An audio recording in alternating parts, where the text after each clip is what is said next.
YTN 라디오 이주연의 뉴스 정면 승부 4부 월요일에는 법전을 둔 셜록으로 이어갑니다. 탐사보도 전문 매체 셜록의 박상규 기자 나오셨습니다. 안녕하세요. 예, 안녕하세요. 네, 또 신민영 변호사 함께합니다. 안녕하십니까? 네, 안녕하십니까? 네. 자, 지난 9일이었죠. 대구 변호사 사무실에서 방화 사건, 끔찍한 사건이 일어나는데요. 한순간에 7명의 생명을 앗아갔습니다. 자, 방화범의 방화 동기를 두고 의견이 분분한 상황인데요. 오늘은 대구 변호사 방화 사건의 개요 또 범행 배경에 대해서 자세히 얘기 나눠보도록 하겠습니다. 자, 박상규 기자, 그 방화범이 집을 나선 후에 변호사 사무실에 도착해서 불을 지르기까지 10분이 채 걸리지 않았어요? 예, 아주 짧은 시간에 사건이 벌어졌는데요. 9일 오전에 벌어진 사건이죠. 그 참사가 벌어지기 전에 이분께서 민사소송 하나가 패소를 했습니다. 네. 그러면서 집에 갔다가 그 대구 범어동 자택에서 10시 47분에 정확히 CCTV에 찍혔고요. 그때 나왔고 그 사건이 벌어진 참사가 벌어진 법무빌딩에는 10시 53분 약 6, 7분 뒤에 도착을 하죠. 그리고 그 건물에 도착하고 2층 올라가서 약 20여 초 만에 화재가 발생했습니다. 네. 10분이 채 안 걸렸죠. 그러니까요. 이 소방차 60여 대, 소방 인력 160명이 동원이 됐지만 7명이 목숨을 잃었고 부상자도 50명에 가깝습니다. 예. 이렇게 많은 사람이 죽고 다친 이유 어디에 있었나요? 일단은 그 참사가 벌어진 그 건물 사무실이요. 약 10여 평으로 좀 작았습니다. 그리고 그 방화를 일으켰던 그 가해자 천아무개 씨 그분께서 출입구가 하나였는데 출입구 쪽에서 이제 인화물질 뿌리고 불을 붙였고 그러면서 대피하기가 좀 많이 힘들었을 걸로 좀 추정이 되고요. 사망하신 분들 안타깝게 돌아가신 분들 같은 경우 대부분 일산화탄소로 중독으로 좀 사망하셨거든요. 그러니까 아마 대피를 못 하셨던 것 같습니다. 그래서 큰 참사가 벌어진 것 같습니다. 예. 이 사건이 조금 복잡한데 말이죠. 지금 이 방화로 본인도 뭐 죽었지만은 7명이 어쨌든 사망자가 발생했어요. 이 사람이 결국은 지금 투자금에 대해서 투자금을 받지 못하자 여기에 대해서 지연 손해금을 달라면서 낸 소송 때문에 이게 시작이 된 거잖아요. 네, 뭐 정리를 하자면 이 가해자라고 하겠습니다. 가해자의 경우에는 2013년도에 그 대구의 한 주상복합 아파트 신축 시행 사업에다가 6억 8천만 원을 투자를 했습니다.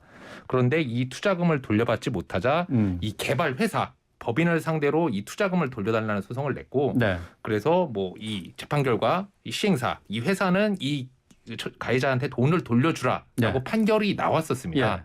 근데 판결에도 불구하고 왜 이 사람이 돈을 못 찾아갔냐 이걸 좀 따져보면 보통 이런 개발 사업 같은 경우는 시행사가 돈을 여러 군데서 빌리는데 이 채권 사이에 순위가 있는 경우가 있습니다. 보통 앞순위에 오는 데는 금융회사들인데 이 금융회사들 같은 경우에는 이자율 이 낮은 대신에 유사시에 이 뭐 부지라든지 이런 걸 경매를 해서 돈을 먼저 찾아올 수 있게 이렇게 돼 있어요.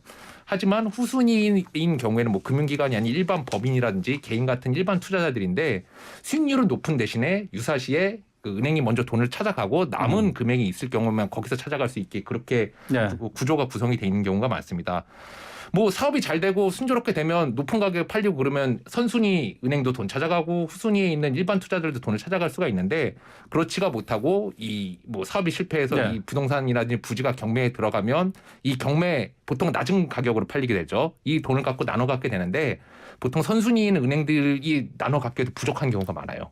그래서 이 뭐 아직까지는 밝혀지지 않았지만 이분 같은 경우도 후순위로 아마 투자를 했고 이런 뭐 사업이 순조롭지 못하자 그 후순위인 이 가해자 같은 경우에는 돈을 돌려받지 못한 그런 경우가 아닌가 저는 생각을 하고 있습니다.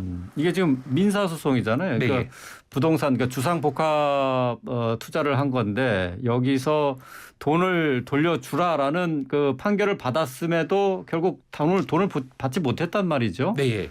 그러니까 판결이 있어도 사실 돈을 받는다는 보장은 없는 거죠. 그렇죠. 그러니까 판결이 있었고 그걸 채무자가 임의로 돈을 갚으면 판결에 따라서 임의로 갚으면 문제가 없지만 보통 임의로 못 갚으면 우리가 뭐 빨간 딱지라고 하잖아요. 그러니까 그 사람의 재산에다가 뭐 압류 이런 거에서 경매에 들어가는데 그 재산이 없는 경우에는 뭐 돈을 못 돌려받는 경우가 왕왕 있습니다. 특히 말씀드린 것처럼 부동산 개발 사업 같은 경우는 예. 실패를 하면 지금 있는 사업 부지를 팔아가지고 이제 채권자들끼리 돈을 나눠갔는데 네. 보통 저가로 팔리고 그리고 앞순위에 있는 금융기관도 돈을 나눠갖기 좀 부족한 경우가 많습니다. 네. 어쨌든 뭐 이 사업도 이제 분양이 지지부진해졌었던 상황이었던 것 같은데 네, 예. 문제는 지금 이제 투자금 회수보다도 투자금 회수가 아니라 투자금을 지금 받지 못하는 회수 받아야 될 돈을 받지 못하는 거에 대한 지연 손해금을 받아야 되겠다 하면서 네. 소송을 했고 이걸 지금 받기로 네. 받는 거로 민사소송에서 이제 판결이 났는데도 불구하고 네. 이 지연 손해금 전혀 받지를 못한 상황이에요. 근데 이거 받을 수 있는 방법이 따로 있는 거는 아니죠. 뭐 그래서 이제 여러 소송이 제기됐고 처음에 제가 말씀드렸듯이 시행사 개발회사 상대로는 승소를 했는데 돈을 돌려받지 못하니까 이 가해자가 두 번째로는 대표이사 개인을 상대로 또 소송을 걸었던 걸로 알고 있습니다. 이때 이 가해자가 들고 나왔던 법리가 법인격 남용이라는 법리였다고 해요. 이 법인격 남용이란 뭐냐? 뭐 그 이름에 다 나와 있긴 합니다. 법인격을 남용한 경우인데 구체적으로 말씀드리면 바지사장이라는 용어 한번 들어보셨을 거예요. 네. 어떤 사람이 사업을 하는데 자기 이름으로 해서 자기가 책임을 져야 되는데 이 책임을 지기 싫으면 다른 사람을 명목상 대표로 데려다가 뭐 법적인 책임을 다 지게 하잖아요. 네. 비슷한 경우로 어떤 사람이 자기가 개인적으로 사업을 하려고 하다 보니까 뭐 채무도 져야 되고 유사시에 갚기도 싫고 그러니까 법인을 만드는 겁니다.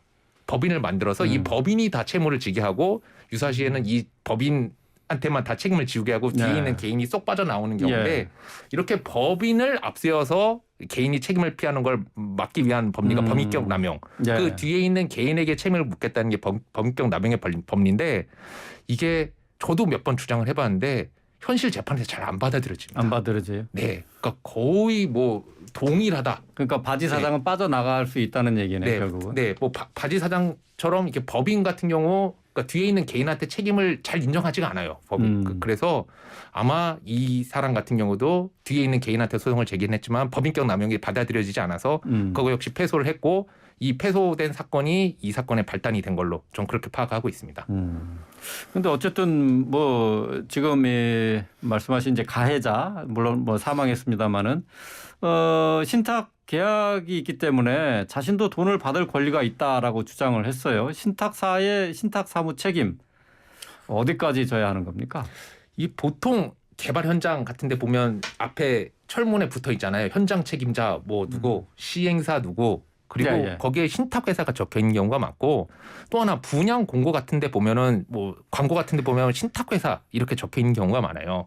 이 신탁회사가 무슨 개발 사업에서 무슨 역할을 하냐 그러면 대주들 특히 금융기관들이 이 시행사 부동산 개발 회사한테 돈을 빌려주면서 걱정하는 두 가지가 첫 번째 내가 돈을 빌려줬는데 이 돈을 제대로 이 사업에다가 쓸 것인가.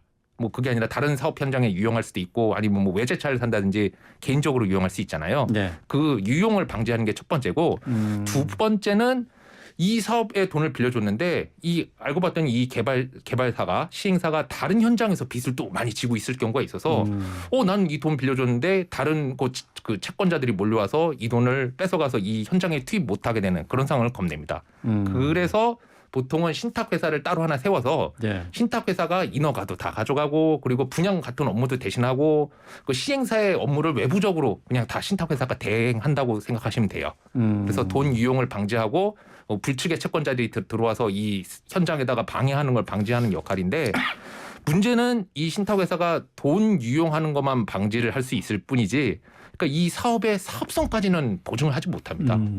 그래서 그렇게 해서 만들어진 건물이 안 팔렸다. 그래서 뭐 경매에 들어간다 그러면 아까 말씀드린 것처럼 뭐 경매에 들어가서 결국에는 앞순위에 있는 채권자부터 돈을 차근차근 받아가는 이런 사태가 벌어지는 겁니다. 네. 방화 용의자이고 또 사망한 이 가해자 천모 씨인데요. 그러니까 이 천모 씨가 시행사와 시행사 대표 또 투자 신탁사에 대해서 각각 소송을 했지만은 다 이게 제대로 성과를 그 소개 목적을 투자금 회수에는 실패했다는 그런 얘기가 되네요. 네, 맞습니다. 뭐 구조는 구체적으로 살펴봐야 되겠지만, 그러니까 아마도 저는 그 높은 수익률을 보고 그 후순위 채권, 그러니까 유사시에는 그 반환이 안 될 수 있는 후순위 채권을 투자했던 게 아닌가 저는 그런 생각이 들었어요. 이 천 씨 같은 경우 그 8일 그러니까 범행이 있기 바로 전날이었죠. 지난주 수요일에는 형사소송에서 유죄 판결을 받았고 목요일에는 청구 소송에 이제 패소를 하자 곧바로 이제 범행을 저질렀어요. 박상규 기자, 이 범행을 저지를 당시 천 씨의 경제적 여건은 어땠습니까? 예, 뭐 긴 소송 때문에 뭐 여러 가지 영향이 있었겠지만요. 경제적으로 좀 넉넉하지 못한 상황이었습니다. 네. 약 투자금이 6억 8천만 원 정도 된다고 알려졌는데요. 이분께서는 1982년도에 준공된 16평짜리 아파트에서 보증금 500만 원, 전세 그리고 월세 20만 원 주고 살았다고 하는데요. 이 가해자분께서 현장에서 사망했기 때문에 뭐 구체적인 직업이라든가 재산 정도 다른 곳에 뭐가 있었는지는 아직은 뭐 많이 알려지지는 않았습니다. 경제적으로 좀 어려웠던 것 같습니다. 예. 이게 대부분의 또 투자금을 빌려서 했다고요? 예, 뭐 대부분 자기 재산이라고는 또 아니고요. 아마 이분도 여러 채권자들한테 좀 떠들렸던 걸로 알려지고 있습니다. 그래서 뭐 자기도 떠들리니까 계속 소송을 하고 그러면서 좀 많은 스트레스를 받지 않았나 그렇게 추정되고 있습니다. 예. 뭐 한때 이제 미디어에서는 사적 복수를 다룬 콘텐츠가 유행하기도 했었죠. 이 개인의 그릇된 복수심이 무고한 이들의 생명을 앗아갔는데 박상규 기자, 이 억울한 개인을 구제해 줄 수 있는 사회적 제도나 예방 장치 무엇이 있습니까? 일단은 이분께서 정말로 이제 억울한 상황이었는지는 좀 더 구체적으로 따져봐야 되는데 요즘에는 뭐 사적 복수라든가 뭐 사회적으로 좀 공분의 대상인 사람들 찾아가가지고 뭐 생중계를 한다거나 그런 식으로 좀 많이 돈벌이가 이용되고 있는데요. 근데 사적 복수 같은 경우는 사실 근대 법치 국가에서는 허용되지 않는 거지 않습니까? 그때 이런 거 좀 최대한 자제를 해야 되고 좀 뭔가 결과에 대해 승복하는 문화가 좀 만들어야 되지 않나 싶습니다. 우선은요. 이 법조계에서는 테러 대책 마련을 촉구를 했는데요. 합동부장수를 찾은 한동훈 법무부 장관이 변호사들의 안전을 담보하기 위해서 즉각 특별위원회를 구성하겠다라고 밝혔습니다. 자, 신 변호사님, 이 특별위원회 정확히 어떤 업무를 수행하게 되는 거죠? 네, 대한변호사협회에서 일단 특별위원회를 구성을 했고, 뭐 주로 일단 세 가지 활동을 하는 걸로 알려져 있습니다. 그래서 대구지방변호사회에 1억 5천만 원을 성금으로 기탁하고, 또 법무법인과 회원들을 상대로 4주간 성금 모금에 나섰다고 하고요. 또 유사 사건의 재발을 막기 위해서 전국에 있는 회원들, 변호사들한테 신변위험 사례가 없었는지 설문조사를 통해서 실태 파악에 나섰다고 합니다. 그리고 세 번째로는 변호사 등 법률사무 종사자를 겨냥한 폭력행위에 대한 처벌을 강화하는 입법 활동도 병행할 계획이라고 그렇게 알려져 있습니다.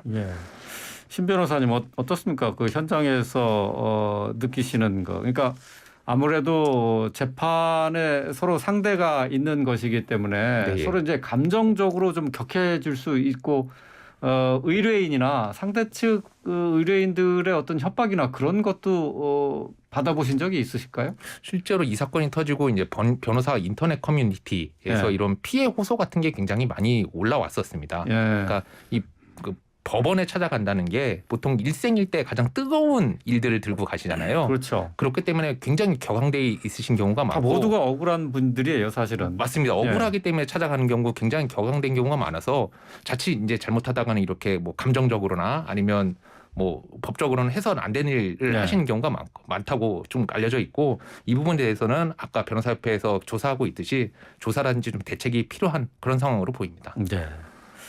자, 임세원 교수가 치료한 환자에게 찔려 사망한 이후에 임세원법이 생긴 것처럼 이번 사건이 어떤 대책 이걸 만들어낼 수 있을지 끝까지 관심을 가져봐야겠습니다. 자, 다른 이야기로 넘어가 보죠. 1991년 5명의 남학생이 산에 올라갔다가 백골로 발견된 비극적인 사건이 있었죠. 일명 개구리 소년 사건인데요. 얼마 전 온라인 커뮤니티에서 개구리 소년 사건과 관련해서 흉기와 범인을 추론한 글이 올라와서 눈길을 끌었습니다. 자, 여기 이 내용에 따르면은 이 어린이들을 살해하는 데 쓴 흉기가 버니어 캘리퍼스라고 주장을 했는데요. 자, 박상규 기자, 이 버니어 캘리퍼스는 뭐고 어떤 근거로 범인을 추론한 건죠? 이 버니어 캘리퍼스는 물건의 길이나 높이를 특정하는 금속 도구입니다. 근데 이제 이게 특정을 하다 보면 이게 좀 약간 뾰족하게 나온 좀 이빨처럼 나온 부분이 있는데요. 그것이 굉장히 날카롭습니다. 그래서 이제 뭐 이 글쓴이 같은 거는 과거 백골로 발견됐던 희생자 그 아이들 머리에서 둔기로 맞은 그 흔적과 버니어 캘리퍼스의 어떤 뾰족한 부분하고 일치한다. 네. 그런 주장을 펼쳤는데요. 사실은 이거는 거의 뭐 소설이고 이거 좀 뭐 약간은 누가 썼는지도 모르고 좀 약간 황당한 근거가 없는 이야기로 보는 게 맞을 것 같습니다. 왜냐하면 이거 같은 거 이미 20년 전에 경찰에서도 다 한번 실험을 해보고 다 한번 검증을 거쳤다고 했던 사안입니다. 그래서 사실 이 글은 현재 지워진 상태입니다. 네. 경찰에서도 이 버니어 캘리퍼스 이제 이 공고로 알려져 있는데 이것 가능성도 살펴봤다는 얘기예요? 예, 20년 전에 다 이걸로 한번 좀 약간 끔찍한 이야기지만 동물 상대 실험에서도 다 해봤다고 합니다. 해봤는데 이런 흔적과는 일치하지 않고 그 가능성은 굉장히 낮다라고 판정을 했고요. 그리고 그 희생된 그 개구리 소년 같은 경우에도 그분들 그 아이들 유골에서도 다 희생된 모든 아이들 두개골에서 그런 흔적이 나온 건 아니고 한 아이에서만 좀 비슷한 게 남았는데 그것도 일치하지 않는다라는 결론이 이미 나온 상태입니다. 그래요. 근데 그 많은 사람들의 관심을 끈 이유가 또 이제 이 글이 나오고 난 뒤에 이수정 교수가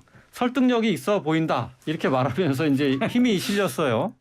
자, 신 변호사님, 이 추론의 신빙성 좀 어떻게 판단하세요? 글쎄요, 뭐 이수정 교수님이 그냥 추임새로 그렇게 말씀을 하신 건지 아니면 진지하게 말씀하셨는지 저도 좀 영상이라든지 이런 걸 봐야 될 거긴 한데 저는 이 떠도는 글 보고 옛날에 그 치은 분석이라는 게 떠올랐습니다. 뭐냐면 옛날에 미국에서 유행했던 과학수사 기법 중에 하나인데 이 상처의 모양을 보고 그 이빨의 주인이 누군지 아니면 도구가 무엇인지 판단하는 기법이었는데 이게 좀 안타깝게도 나중에 유사과학으로 판명해 놨어요. 한마디로 사이비로 판결이 판단이 됐었습니다. 네. 치은으로 범인 추적하고 그런 그 과학수사 기법 아니에요? 그러니까 그렇다고 생각은 하는데 보통 그게 과학적인 건가 아닌가 생각은 하는데 이게 인정이 되려면 통계적인 바탕, 여러 실험이 바탕이 돼야 되는데 뭐 예를 들어서 좀 잔인한 뭐 비유가 될 수 있지만 똑같은 칼을 사용했어도 칼이 어느 각도에 들어가느냐에 따라서 상처 모양이 완전히 달라지거든요. 그래서 상처 모양을 바탕으로 해서 어쨌든 이 뭐 그 이빨의 주인이라든지 아니면 흉기의 주인을 판독하는 방법, 그러니까 입증할 수 있을 만한 증거나 데이터가 충분히 있어야 된다는 거예요. 네, 데이터도 없고 인증된 기법이 없는 상황이고 더군다나 이 대상이 됐던 거는 이미 그 사망한 지 오래돼서 방치가 오래돼 있었던 유골이잖아요. 그래서 그 기법도 없을 뿐더러 이 모양을 기초로 해서 그 도구를 판명하는 건 쉬운 일은 아니다. 네, 좀 이 정도로 좀 정리할 수 있을 것 같아요. 그래요. 자, 박상규 기자, 이 글이 나오고 난 뒤에 많은 사람들의 관심을 끌었어요. 벌써 30년이 넘은 미제 사건인데 여기에 대한 추론 글이 이렇게 관심이 집중되는 이유 어디에 있을까요? 일단은 미제 사건 그러면 많은 사람들이 좀 관심을 갖고 있죠. 그리고 또 드라마나 영화에서도 주된 소재였었고 그리고 사람들이 사실 좀 약간 유사과학 내지는 뭐 음모론에 살짝 혹하는 부분들이 있거든요. 자유로운 상상의 나라를 펼치다 보니까 이런 것에 좀 과학의 근거 없이 많이 좀 경도되는 게 아닌가 싶습니다. 네. 근데 오늘 이 시간에는 이제 이 추론 글이 인터넷에 올라온 것이 신빙성이 많이 떨어진다라고 했지만 사실 처음에 이 얘기가 언론에 공개가 됐을 때 상당히 그 연관성이 있어 보인다. 상당히 설득력이 있다. 이렇게 다들 생각하지 않았습니까? 그게 이제 전 이렇게 생각을 합니다. 이수정 교수께서 어떤 근거로 그렇게 말씀하시는지 모르겠는데 저는 전문가들일수록 자기 발언이라든가 그런 것에 좀 약간 조심을 해야 된다고 생각을 하거든요. 이수정 교수께서 이렇게 좀 상당히 신빙성 있다고 하니까 갑자기 사람들이 하고 막 또 이렇게 여론이 퍼졌는데 여기는 물론 또 언론의 또 책임도 있다고 저는 생각을 합니다. 그래요? 이렇게 뭐 근거 없는 이야기를 갑자기 막 다 대서특필하고 마치 진실인 것처럼 쓰고 그러면 좀 안 되죠. 뭐 저도 뭐 변호사로서 이제 이 보도되는 걸 보면 그러니까 진실에 가장 가까운 게 잘 보도되는 게 아니라 가장 자극적인 게 사실과 무관하게 화제가 되고 보도가 되는 것 같습니다. 이게 뭐 어쨌든 이런 얘기가 나올 때마다 이 가족을 잃은 유족들은 힘들 수밖에 없는데 근데 이수정 교수가 이제 이 언급됐던 내용들을 그 분석을 하면서 이제 주변에 뭐 공고가 있는 뭐 그 공업고등학교 뭐 그 얘기까지 하면서 상당히 실증적인 어떤 근거가 있는 것처럼 비춰질 그런 위험성도 있었다. 그렇게 볼 수 있는 거죠. 그러니까 뭐 유승 교수께서는 물론 뭐 나쁜 의도로 그렇게 뭐 좋은 의도 갖고 문제가 해결되길 바라는 미제 사건 해결되길 바라는 마음에서 그렇게 좀 한번 추정을 해봤을 것 같은데요. 뭐 주변에 공고가 있었다 그렇게 하는 것은 또 공고에 대한 또 괜한 오해와 혐오를 일으키는 발언이 아닌가 저는 또 그렇게 생각을 하고 있습니다. 네. 어쨌든 뭐 사람들 기억 속에서 조금씩 사라져가는 그 안타까운 사건이었습니다만은 사람들에게 다시 이제 관심을 갖게 하는 계기가 됐다. 뭐 그런 또 긍정적인 측면에서도 또 볼 수 있지 않을까요? 물론 이제 이게 미제 사건이고 그리고 많은 유가족들 분이 상당히 지금이라도 사건 해결되길 바라고 뭐 이게 만약에 범인이 있다면 범인이 검거되길 당연히 바라고 있죠. 그런 측면에서 보면은 다시 사건이 회자가 되고 많은 사람들 그 유가족들의 아픔에 공감을 하고 미제 사건이 이걸로 또 계기로 해결이 되면 더할 나위 없이 좋은 상황이죠. 그런 측면에서 또 너무 또 나쁜 점만 있는 것도 아니라고 생각합니다. 지금 어쨌든 뭐 개구리 소년 사건은 공소시효가 일단 지난 거죠. 네, 맞습니다. 그렇다면 이제 화성 연쇄 살인과 같이 진범을 잡고도 처벌하지 못하는 상황이 되는 건가요? 네, 맞습니다. 공소시효라는 게 말 그대로 공소를 제기할 수 있는 시효이기 때문에 그 기간을 지나가면 이제 공소를 제기하지 못하는 그런 효과가 있습니다. 애초에 공소시효 제도가 도입된 큰 이유 중에 하나가 시간이 지나면 이 진실을 알기가 굉장히 어려워진 경우가 많아요. 목격자들의 기억도 굉장히 흐려지고 그리고 방금 그 6월에 난 상처 논란도 있었지만 이거 같은 경우도 오래된 이후에 발견이 되고 나니까 실제로 이 형태가 무엇인지 도구가 무엇인지에 대해서 논란이 이어지고 있잖아요. 이런 문제 때문에 공소시효가 도입이 된 거고 그래서 그 뭐 범인을 잡고도 처벌하지 못하는 경우가 있는데 요새 과학기술도 발달이 됐고 또 뭐 CCTV나 이런 것도 많아서 증거 같은 것도 오래 보존될 수 있잖아요. 그래서 살인 같은 강력범죄에 한해서는 공소시효를 좀 없애야 되는 거 아니냐 이런 논의들도 굉장히 많이 이루어지고 있습니다. 과거에 이 개구리 소년 사건과 관련해서 실종된 아이의 아버지가 범인이다라고 이제 범죄 심리학자가 주장하면서 집안을 뭐 파헤친 적도 있었는데요. 자, 명확하지 않은 음모론에 애꿎은 사람이 고통받을 가능성 무시할 수 없을 것 같습니다.